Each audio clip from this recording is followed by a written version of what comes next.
Assalamualaikum warahmatullahi wabarakatuh.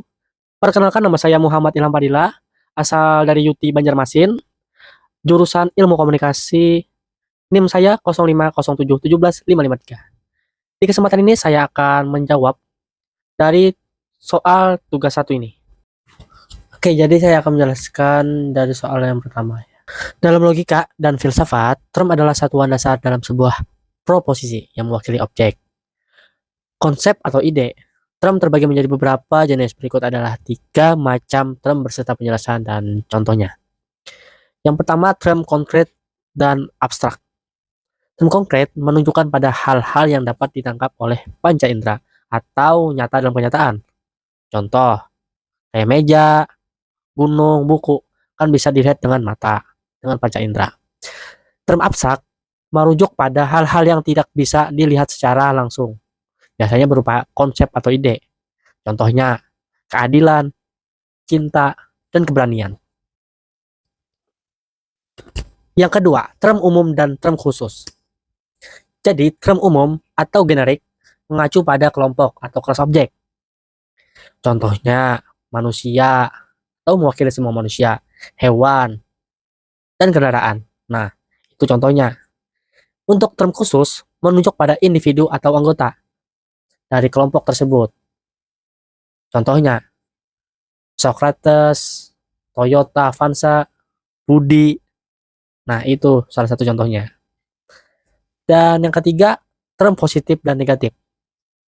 Term positif menunjukkan sifat atau keberadaan sesuatu. Contohnya, bijaksana, hidup, terpelajar. Nah, dan yang term negatif menunjukkan ketiadaan atau lawan dari sifat. Contohnya nih, bodoh, lawannya pintar, tidak, tidak hidup maksudnya, mati lawannya, tak berpendidikan. Nah, itu contohnya. Semoga penjelasan saya bisa ditangkap yang jangan jelas ya. Masih jawab dari soal yang kedua, ini jawabannya. Sesat pikir atau logic fallacy adalah kekeliruan dalam berpikir atau benaran yang tampak logis tapi sebenarnya salah atau menyesatkan. Biasanya muncul dalam argumen atau debat dan bisa membuat orang salah paham atau mengambil kesimpulan yang keliru. Contoh dari bentuk sesat pikir. Ad hominem atau menyerang pribadi. Penjelasannya nih, menyerang orangnya bukan argumennya. Contohnya, kamu kan bukan dokter, jadi pendapatmu soal kesehatan nggak penting. Jadi salahnya argumen harus dinilai dari isinya, bukan siapa yang mengatakannya. Yang kedua adalah strawman atau menyelaratikan argumen lawan. Penjelasannya, memutarbalikkan argumen lawan agar mudah diserang. Contohnya kamu bilang kita harus kurangi konsumsi daging, jadi kamu mau semua orang jadi vegan. Salahnya nih, ini bukan argumen lawan yang sebenarnya hanya versi dilebih-lebihkan. Yang ketiga, false dilema atau pilihan palsu. Penjelasannya menyajikan hanya 2 pilihan padahal ada lebih banyak. Contohnya, kalau kamu nggak dukung kebijakan ini berarti kamu nggak cinta negara. Salahnya, bisa ada cara ketiga yang lebih baik. Dan jenis yang keempat, badawon atau ikut-ikutan. Penjelasannya, menganggap sesuatu benar hanya karena banyak orang melakukannya. Contohnya, semua orang pakai suplemen ini berarti pasti bagus. Salahnya nih, banyak orang bisa saja salah. Yang kelima, slippery, sloppy, atau kemiringan licin.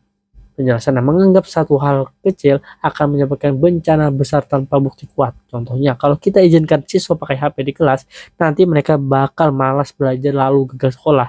Salahnya tidak ada bukti bahwa efek buruk itu pasti terjadi. Cara agar terhindar dari logical fallacy, yang pertama, pahami jenis-jenis sesat pikir. Semakin kamu tahu bentuknya, semakin mudah mengenalinya. Yang kedua, fokus pada isi argumen, bukan siapa yang menyampaikan.